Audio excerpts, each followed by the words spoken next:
Assalamualaikum warahmatullahi wabarakatuh, sahabat Abah Safwan ya. Kita ketemu lagi hari ini, suasananya berbeda lagi.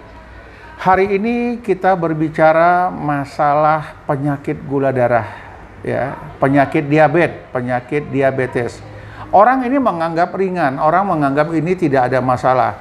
Sebenarnya sumber pangkal penyakit itu diawali oleh diabetes.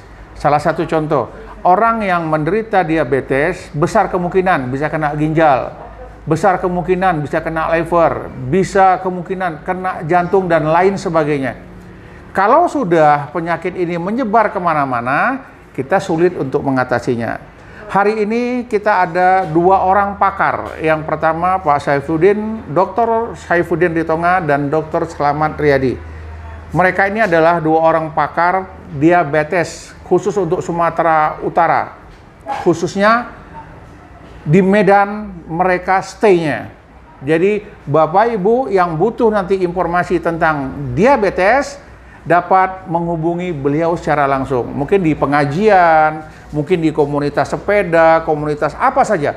Termasuk arisan ibu-ibu, bisa mengundang beliau, tapi tak boleh banyak-banyak. Ini zamannya zaman COVID ya. Beliau terbuka, orangnya luar biasa, cukup bijaksana. Begitu dihubungi, ibu minta nanti disiapkan waktu khusus. Untuk mempersingkat waktu, mari kita tanya langsung kepada Dr. Saifuddin Ritonga. Assalamualaikum warahmatullahi wabarakatuh, Pak Saifuddin. Waalaikumsalam, Abah. Iya. Mas Safwan. Ini banyak yang bertanya-tanya tentang gula. Saya juga orang yang gula, kena diabetes lebih kurang 20 tahun. Tapi alhamdulillah masih bisa menjaga tentang permasalahan gula ini.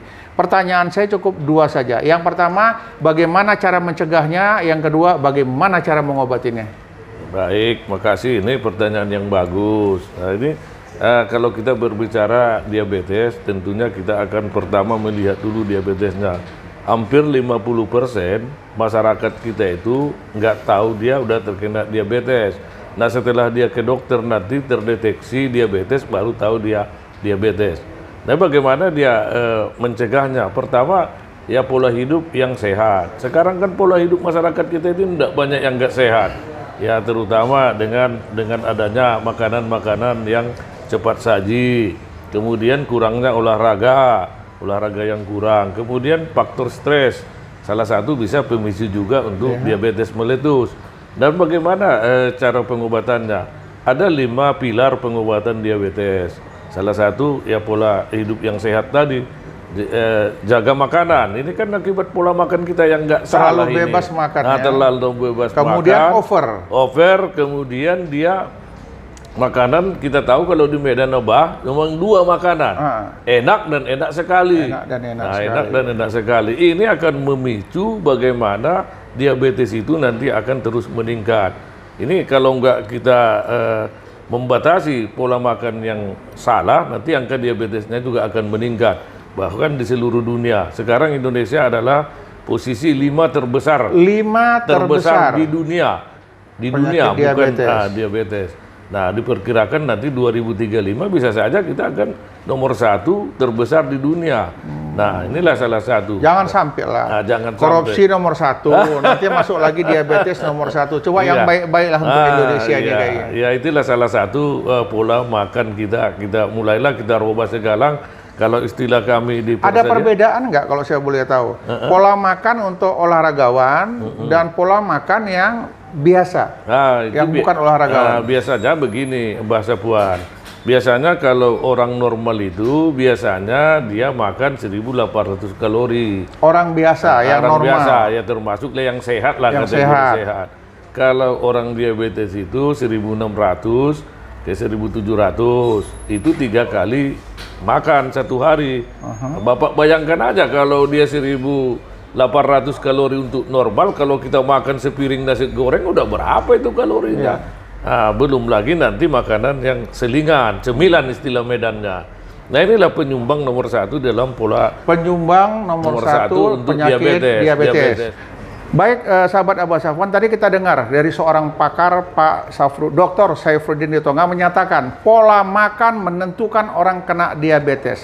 Jadi pola makan yang benar tuh yang harus dijaga seperti apa, Pak Saifuddin? Nah, inilah yang kita memang kalau kami di Bersedia, Mbah Safwan, ada yang disebut dengan jamu. Jamu. Jamu, tapi Obat itu? bukan jamu gendong Oh maksudnya. bukan. Jadi jamu apa ini sekarang? Jamu itu adalah jamu jaga mulut. Jaga mulut. Ya, Jadi jangan semua dimakani gitu maksudnya. Itu biasanya memang ciri-ciri klasik diabetes itu sering lapar dia. Pemakan Jadi, segala. makan. Semua Pemakan bisa dimakan, segalanya Pak Slamet ya, betul ya? Karena Kita cepat nggak dia tahu lapar, nih. dia makan terus. Akibat dia pola makan yang salah, naik gulanya bukan justru turun. Dan dia selalu gemuk, tapi dia mengurus.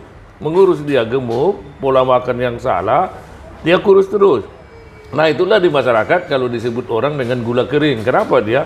Karena dia kurus terus. Dia mengakibatkan dia disebut dengan masyarakat gula kering. Sebetulnya kalau di ilmiah dan di kedokteran tidak ada gula kering, gula basah. Yang penting diabetes. Diabetes itu hanya dia tipe 1, tipe 2 dan tipe 3. Ciri orang penyakit gula itu gemuk atau kurus? Nah, sewaktu-waktu dia gemuk, tapi dia langsung mengurus. Jadi resiko yang kena itu biasanya orang gemuk. Begitu dia kena penyakit diabetes, langsung susut. Mengurus, Dia mulai mengurus. ya, itu dia overweight. Nah, dia berat badannya tingginya nggak sesuai dengan bobotnya. Bisa saja udah 150 atau 100 kilo ke atas, itu udah bisa diprediksi. Ada yang bilang katanya untuk mengukur orang diabetes itu dari lingkar perut. Itu seperti apa kira-kira? Benar Pak. Itu memang pertanyaan yang bagus Abah. Ya, untuk mendeteksi kita secara kasat mata, untuk laki-laki itu dari lingkar perut dia 90. 90 itu normal. Senti. Ya, udah diabetes, udah diabetes. Kalau dia wanita di dia 80. Atas 90 udah diabetes. Ya, diabetes. Kalau di bawah masih toleransi. Bisa diabetes. Itu laki-laki. Ya, kalau yang perempuan 80 cm dari lingkar perut. 80. Nah, itu dia. Tapi perempuan kan biasa gembungnya nggak ke depan. Kalau hamil ke depan. Ya. Tapi kalau diabetes dia ke samping. Ya, betul? kalau wanita dia ke samping, Atau kalau ke laki-laki ke belakang. Kalau laki-laki dia ke depan. Jadi ini kayak ada helm di perutnya. Itu laki-laki ya. Iya. Kalau perempuan kalau ada di perutnya hamil. Tadi kita berbicara itu yang barusan kita bahas tadi ini mencegah atau mengobati? Nah, untuk mencegahnya beralihlah kita ke pola hidup yang sehat. Pola hidup yang sehat, hindari pola stres, laksanakan olahraga. Olahraganya juga ya olahraga yang jalan kaki, kemudian naik sepeda, kemudian dia renang. Dianjurkan kalau udah penderita diabetes itu ke situ. Jangan lagi olahraga yang berat. Makan dibatasin ya. Makannya dibatasi. Tadi itu jamu itu kuncinya tadi jamu. Jamu tadi. Kalau untuk Pak Slamet, apa tanggapan Pak Slamet orang yang kena diabetes kemudian dia komplikasi ke penyakit-penyakit yang lain, bisa nggak diberikan informasi bagi kami? Baik, terima kasih Abah. Berkaitan dengan itu, seperti disampaikan, saya sering juga mendampingi Pak Ritonga dalam rangka untuk penyebaran informasi khususnya di masyarakat berkaitan dengan diabetes.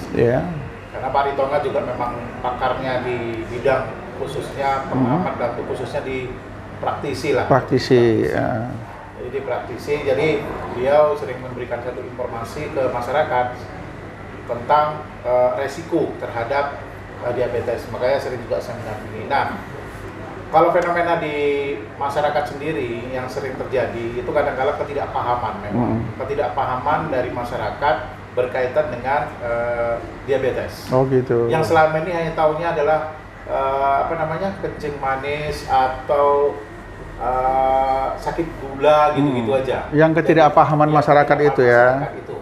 Dan dengan adanya informasi-informasi seperti ini mau diluruskan. Maka diluruskan oleh Pak Ritonga berkaitan dengan diabetes. Salah satunya memang Pak Ritonga ini sendiri berkaitan dia juga sebagai penderita diabetes.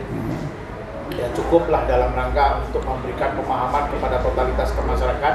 Karena kalau pelakunya itu kan langsung tahu Pak, terapannya langsung paham ke masyarakat dibandingkan dengan yang menceritakan. Jadi aslinya Pak Ritonga ini penderita. Jadi saya kembali ke Pak Ritonga. Sudah berapa lama kira-kira menderita ini? Saya udah separuh hidup saya hidup dengan diabetes. Saya udah ada kira-kira 40 tahun. 40 tahun ya, dengar sahabat Abah Safwan. Tapi beliau enjoy aja. Kenapa? Beliau yakin semakin dipikirkan, semakin stres, penyakit itu semakin berkembang. Iya, Apa betul? Benar. Ada lagi pertanyaan yang menggelitik ini. Kalau saya boleh tahu, asumsi saja. Berapa persen tingkat kematian akibat COVID yang menderita gula? Nah, itu kalau kita lihat dari data yang dipersedia, Persatuan Diabetes Indonesia, seluruh Indonesia, udah hampir rata-rata 50% yang dideteksi penderita diabetes itu udah terkena COVID, 50%. Yang meninggal akibat COVID Ya, lebih kurang 50% pengidap penyakit gula. Itu perlu diingat. Nah, itu adalah angka yang tinggi sepanjang memang diabetesnya tidak terkontrol dengan baik. Nah, kalau terkontrol dengan baik, masih bisa kita bisa mengatasi COVID-19 ini. Saya sendiri ada reaktif, pernah reaktif. Oh, jadi bisa saya simpulkan demikian kira-kira. Orang yang penyakit gula, kemudian dia komplikasi, bisa dia ke jantung, bisa dia ke lever, bisa dia ke paru, ke ginjal, imun tubuhnya melemah. Maka lebih cepat terserang oleh kumannya COVID, virusnya COVID. Demikian ya? Iya, benar. Iya, saya rasa cukup sekianlah untuk hari ini ya. Ini luar biasa pengalaman bagi kami. Sahabat Abah Safwan, perlu kita ketahui, jaga kesehatan ya. Kita jaga, kita harus menjadi dokter bagi diri kita sendiri. Kalau kita tidak jamu, maksudnya bukan minum jamu, jaga mulut, kata Dr. Ritonga, kita akan mudah terkena penyakit diabetes. Mungkin ini peringatan bagi kita, mari sama-sama kita jaga kesehatan, kita saling mendoakan. Demikian, Assalamualaikum warahmatullahi wabarakatuh. Sampai ketemu Abah Safwan yang berikutnya.